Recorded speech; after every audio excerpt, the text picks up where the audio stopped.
Life, My Story Through History by Pope Francis with Fabio Marchesi Rogona. The book opens in Buenos Aires, Argentina, in September 1939. Mario Bergoglio listens to the radio in his small kitchen in the Flores district before work. The scent of coffee reminding him of his Italian childhood. His wife, Regina, has already mopped the floor. Their second child, baby Oscar, is crying, while their firstborn, Jorge Mario, not quite 3 years old, awaits his paternal grandmother, Rosa. Mario and Regina hear the news that Great Britain has declared war on Nazi Germany following the invasion of Poland. Though far away in South America, the Italo-Argentine couple is shocked, thoughts flying to relatives in Europe and recalling Mario's father Giovanni's horrifying stories of the First World War. Their worry is interrupted by the arrival of Grandma Rosa, a wonderful woman Jorge adores, who lives nearby and helps daily. Jorge runs into her arms. Pope Francis reflects that Grandma Rosa was a key figure in his upbringing. He spent whole days with her, learning Piedmontese dialect, accompanying her on errands, and receiving his first introduction to Christianity and Jesus.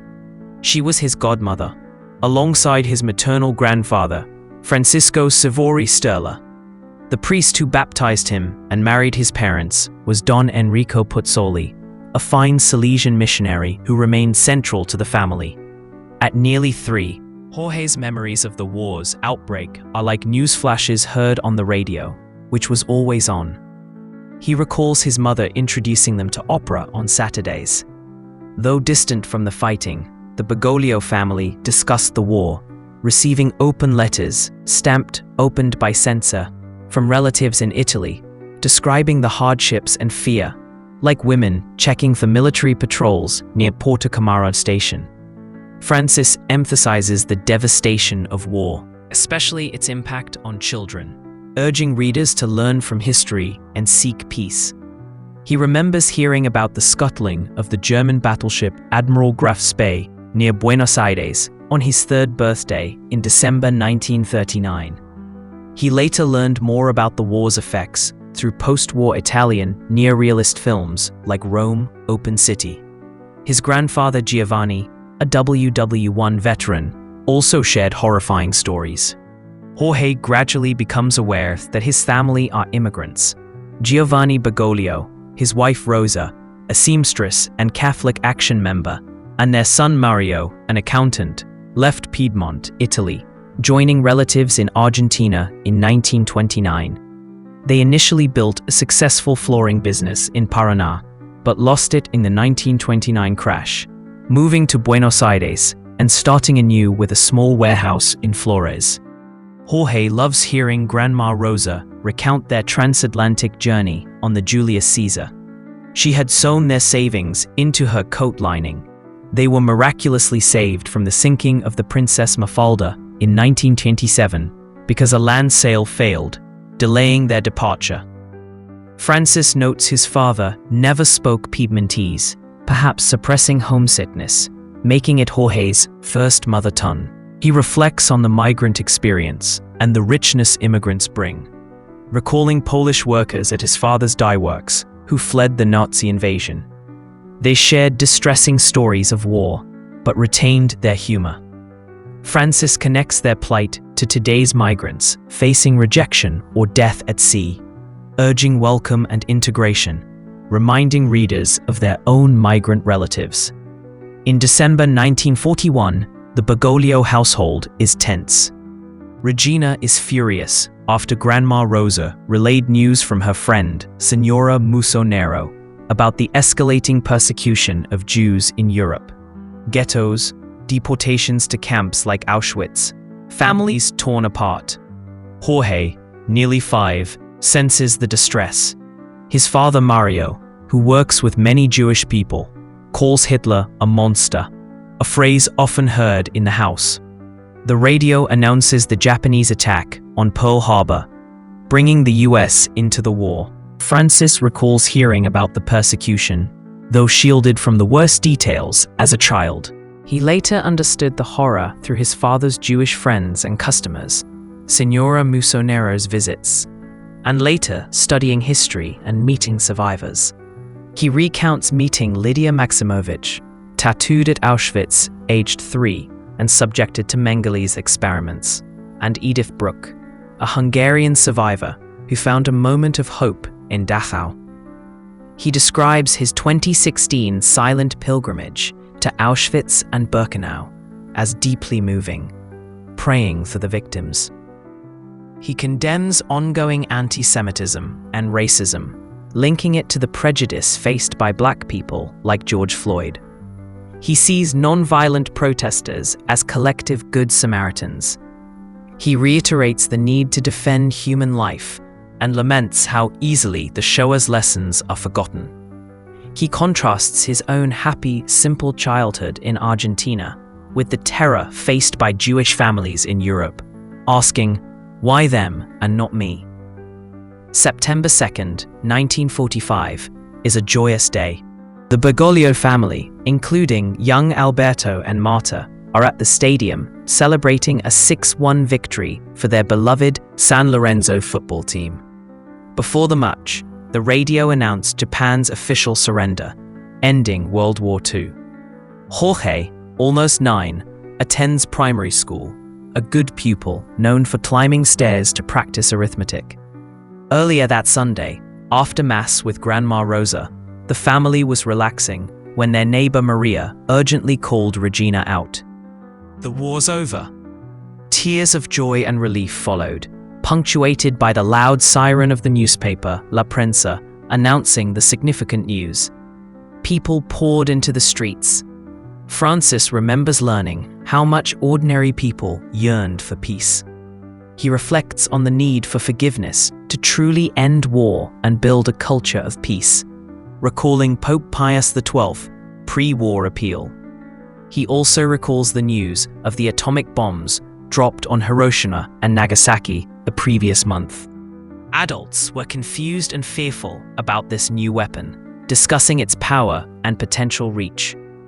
He later heard the harrowing first-hand account of Father Pedro Arupe, a Jesuit missionary who survived the Hiroshima bombing, turned the novitiate into a field hospital, and treated burns with boric acid amid devastation.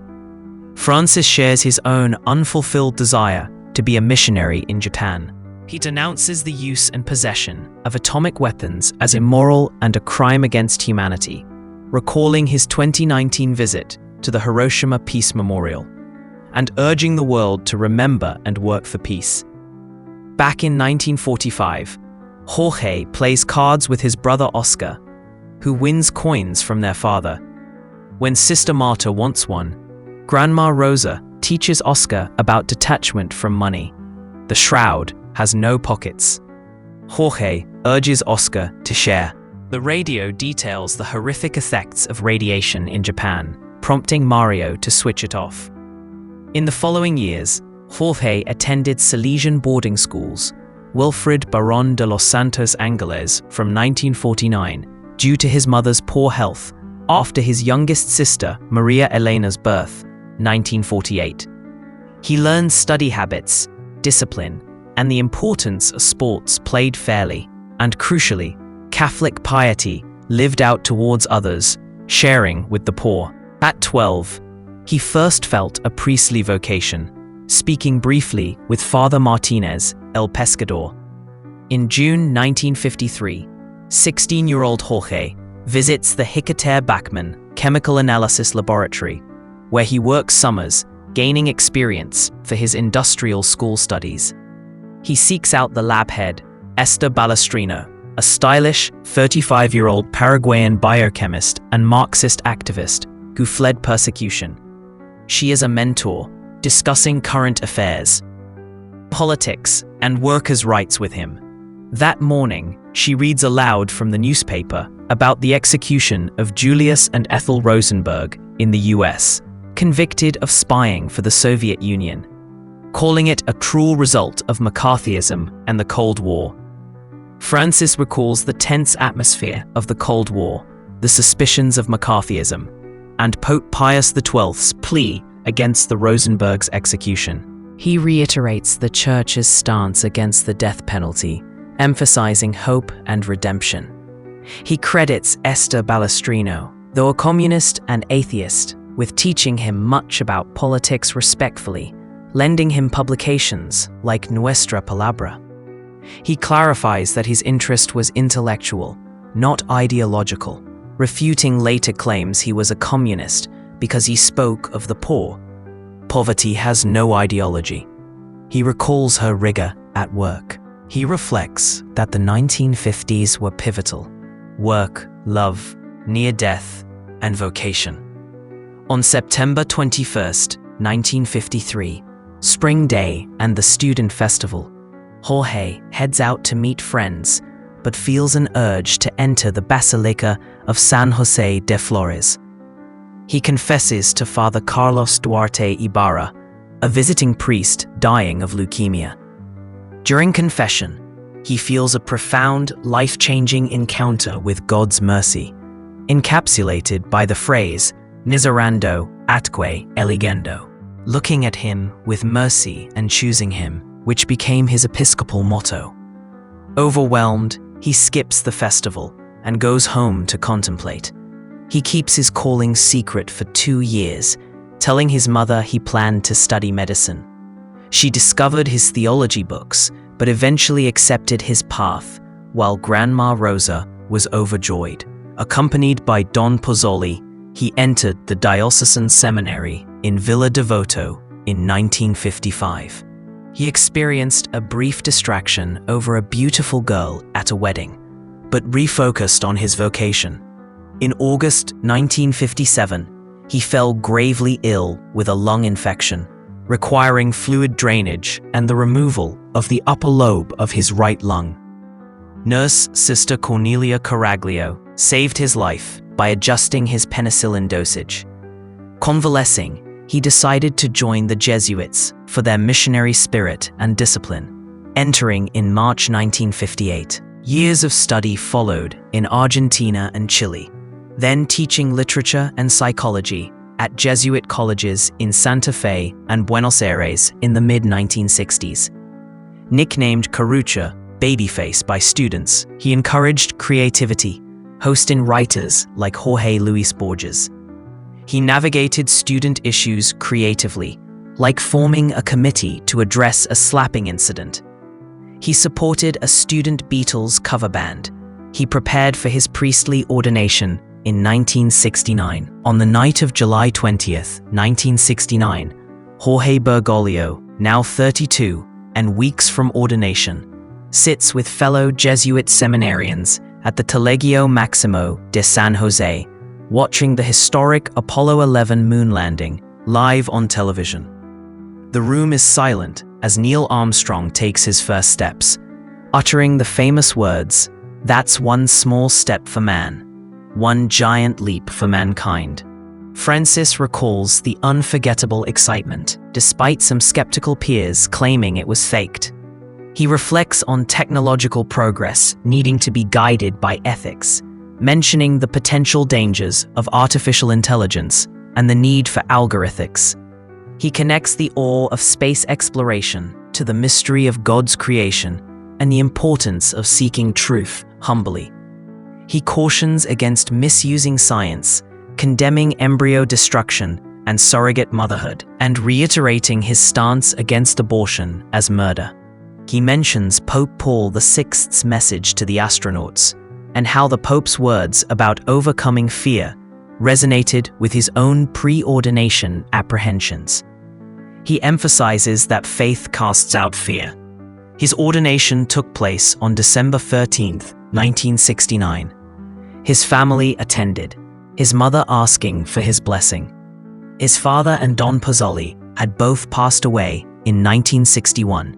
Grandma Rosa, who had feared she wouldn't live to see the day, was present, having written him a touching letter 2 years prior, which he still keeps in his breviary along with her testament of faith.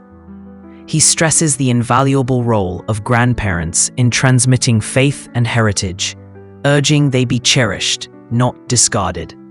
March 24, 1976, finds Father Jorge Bergoglio, 39, and provincial superior of the Jesuits in Argentina, overseeing the move of the provincial curia to the Colegio Maximo in San Miguel. As they unload boxes, they are unaware that a military junta led by General Jorge Rafael Videla has just overthrown Isabel Perón's government in Buenos Aires, ushering in a brutal dictatorship. Military patrols arrive, suspicious of the moving activities, but Father Jorge calmly explains it's an office relocation and they leave. Francis reflects on the climate of fear, knowing priests working with the poor, curas villeros, were targeted as subversives. He recalls meeting Bishop Enrique Angelelli of La Rioja in 1973, a champion of the poor peasants who was later murdered by the regime, disguised as a car accident.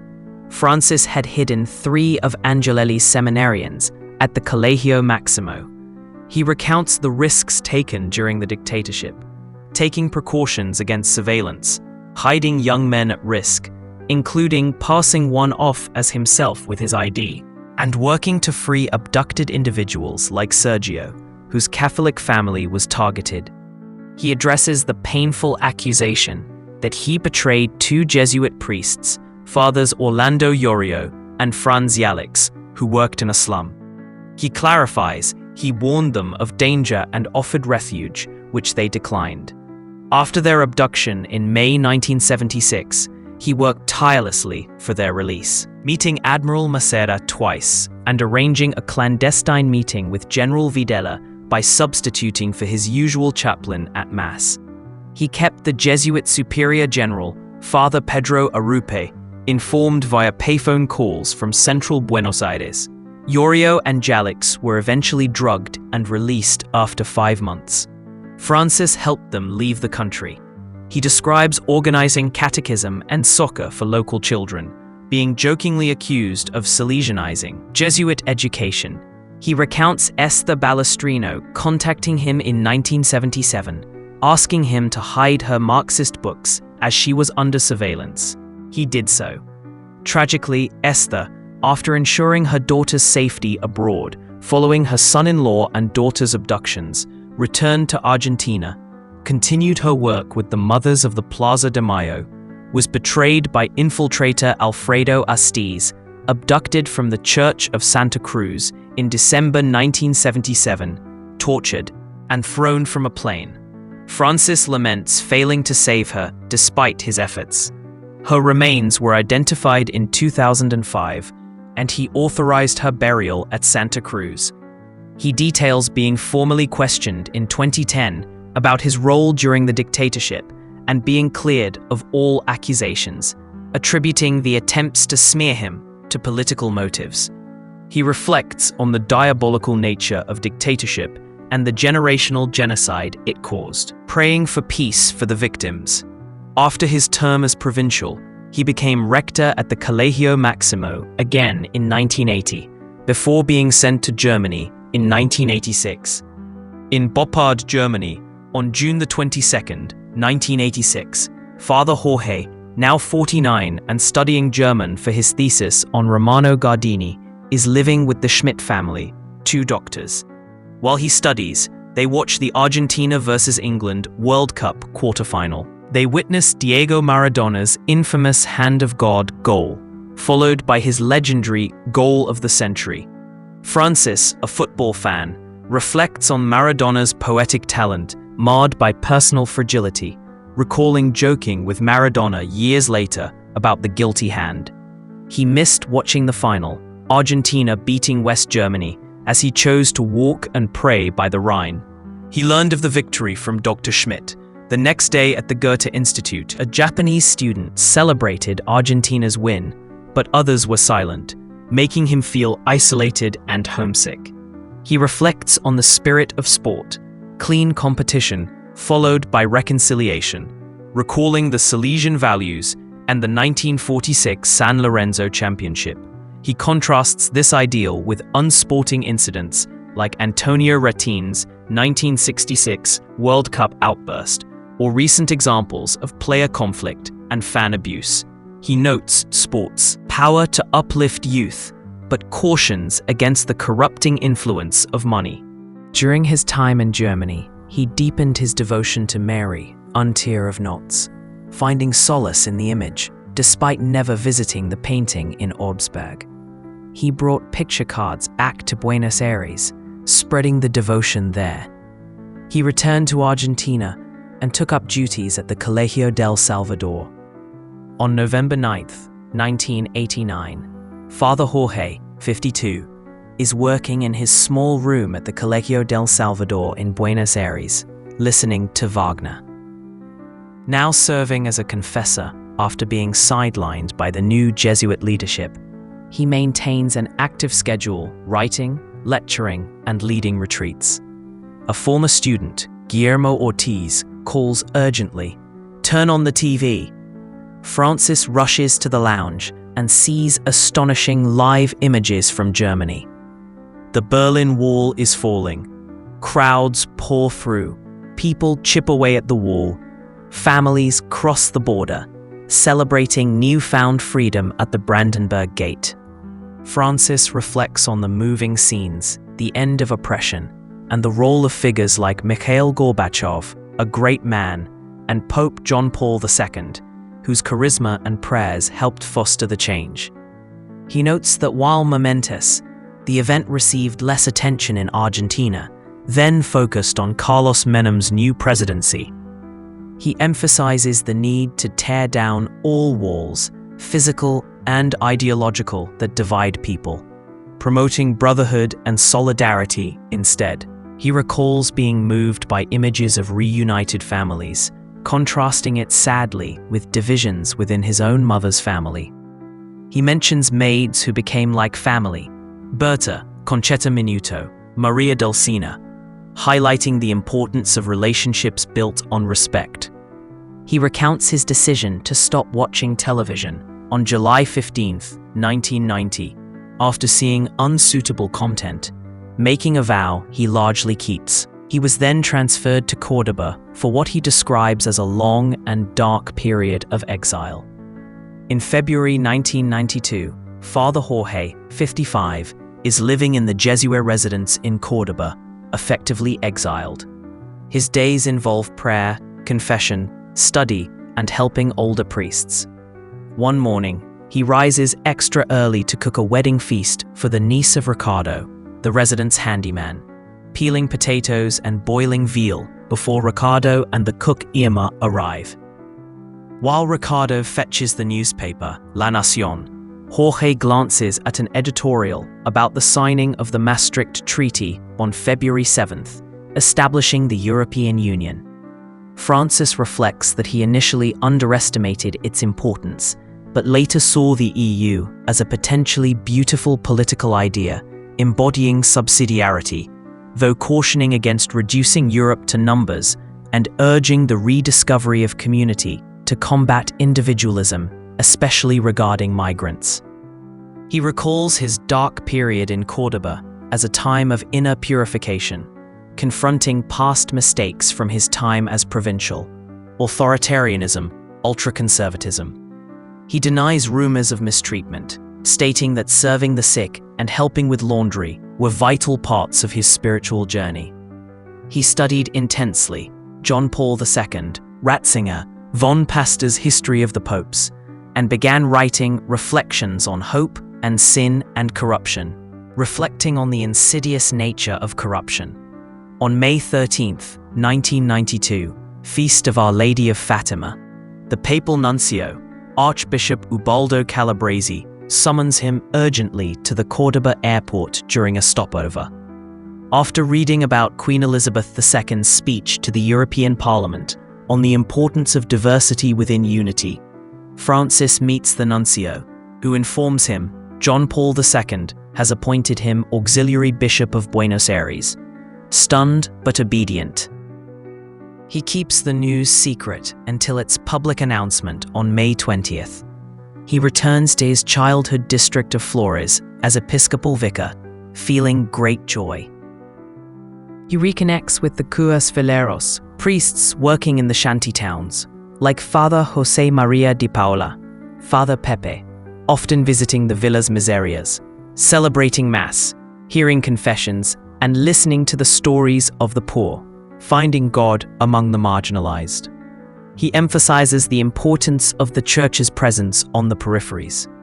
In 1997, the nuncio surprised him again, announcing his appointment as coadjutor Archbishop of Buenos Aires. He succeeded Cardinal Antonio Quaracino upon his death in February 1998. He continued his service focused on the poor, living simply, using public transport, and turning down the Grand Archbishop's residence. He was made a cardinal by John Paul II in February 2001, unaware the year would bring the 9/11 attacks.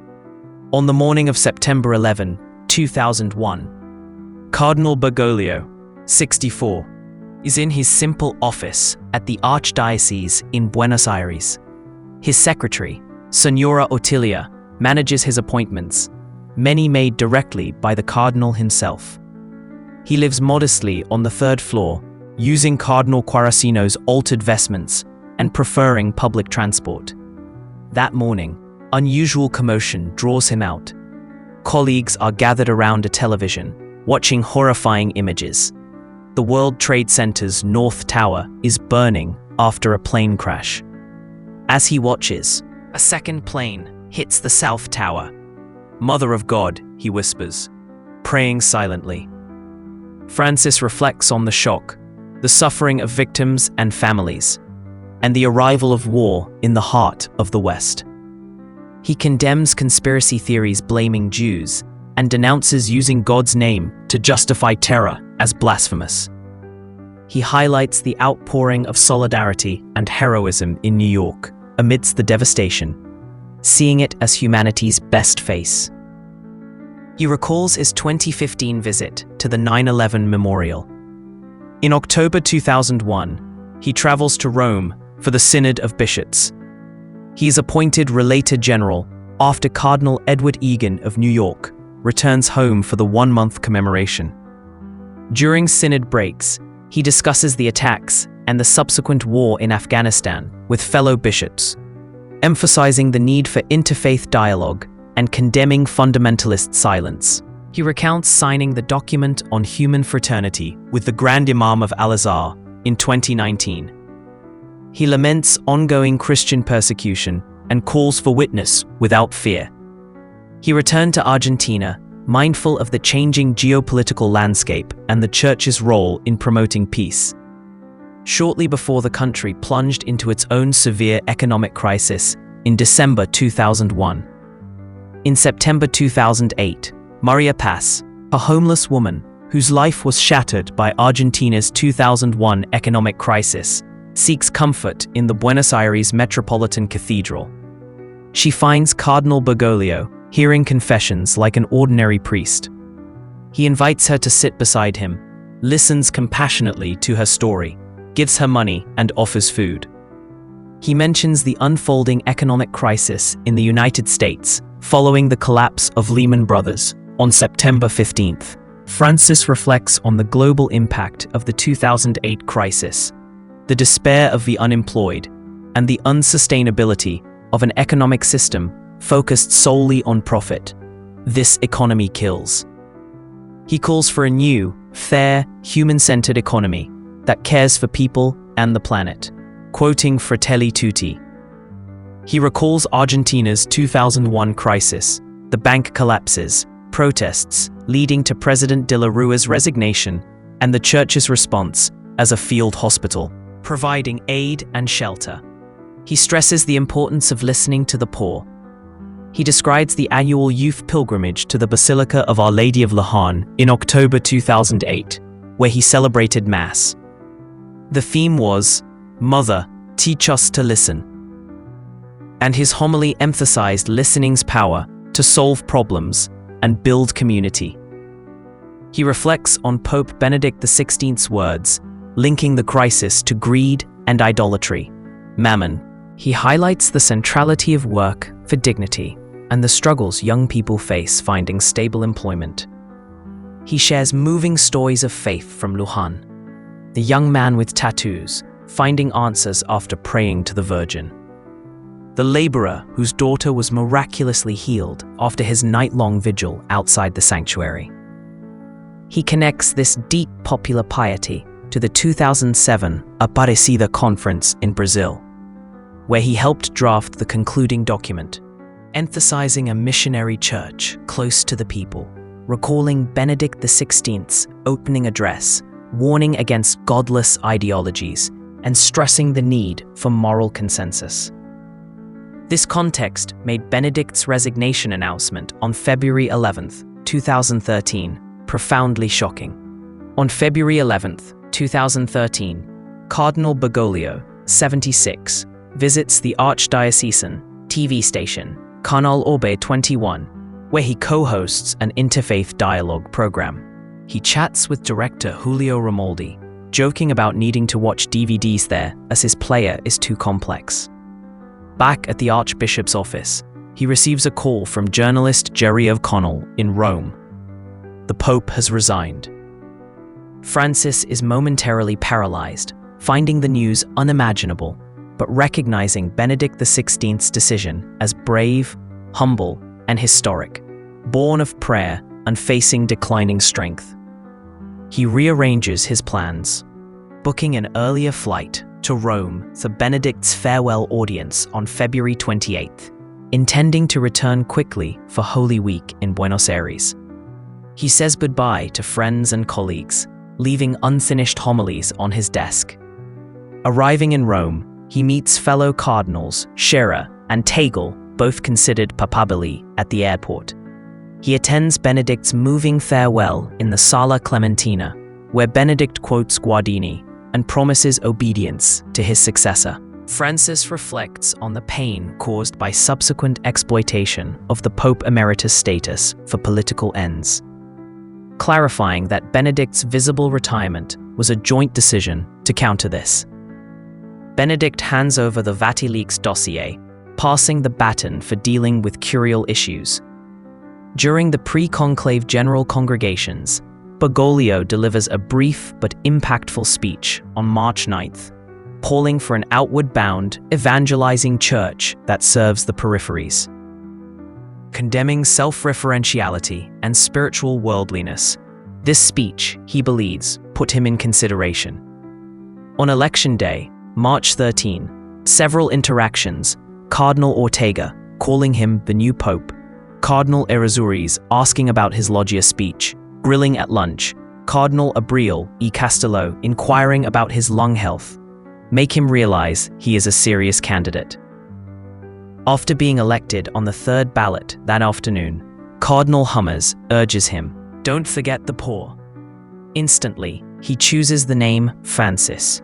He accepts the papacy, dons the simple white cassock, keeping his own cross and shoes, and appears on the loggia. Deeply moved by the waiting crowd, he asks for their prayers before giving his first blessing. He calls Benedict, thanks him, and asks the Argentine bishops to donate travel funds to the poor instead of coming to his inauguration. He opts to live in the Domus Sanctae Marthae for its simplicity and connection to people, rather than the apostolic palace. The final chapter finds Pope Francis in his apartment at St. Martha's House on a winter afternoon. He jokes with the Swiss guard outside his door, reflects on his daily routine, and prepares for a visitor. He retrieves a book of his speeches on Europe to give as a gift. During the meeting, his guest mentions the view that Francis is destroying the papacy by eliminating distance. Francis reflects that his vocation is primarily priestly and pastoral. Closeness to the people is essential, rejecting courtly Vatican maneuvers. He affirms the Cardinal's 2013 desire for reform, acknowledging resistance but dismissing fantasies about changing conclave rules. His dream is for a meek, humble, servant church, tender, close, compassionate. He looks toward the 2025 Jubilee for hope. He echoes Ratzinger's 1969 vision of a smaller, poorer, more spiritual future church, emphasizing the need to fight clericalism and embrace synodality. He imagines a mother church welcoming everyone, including marginalized LGBTQ+ individuals, referencing fiducia supplicans while reaffirming traditional marriage doctrine and the importance of legal protections for civil unions. He stresses abandoning rigidity and focusing on compassion. He rereads his personal 1969 profession of faith, a touchstone for his commitment. He answers his guest's question about hope for humanity by lamenting the ongoing piecemeal Third World War, Ukraine, Middle East, etc., the scandalous arms trade, and the suffering caused.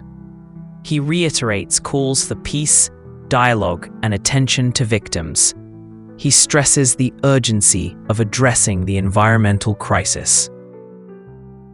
He calls for church self-criticism regarding sexual abuse, reaffirming zero tolerance and prioritizing victims.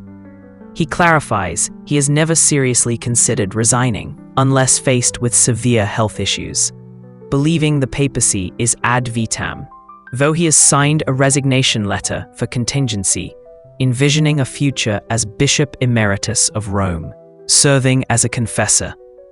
He concludes by emphasizing the importance of rereading one's life story, learning to love above all, and the crucial need for prayer, asking readers to pray for him, for, not against. If you enjoyed this book breakdown, please consider liking this video and subscribing to get notified when we post our next book.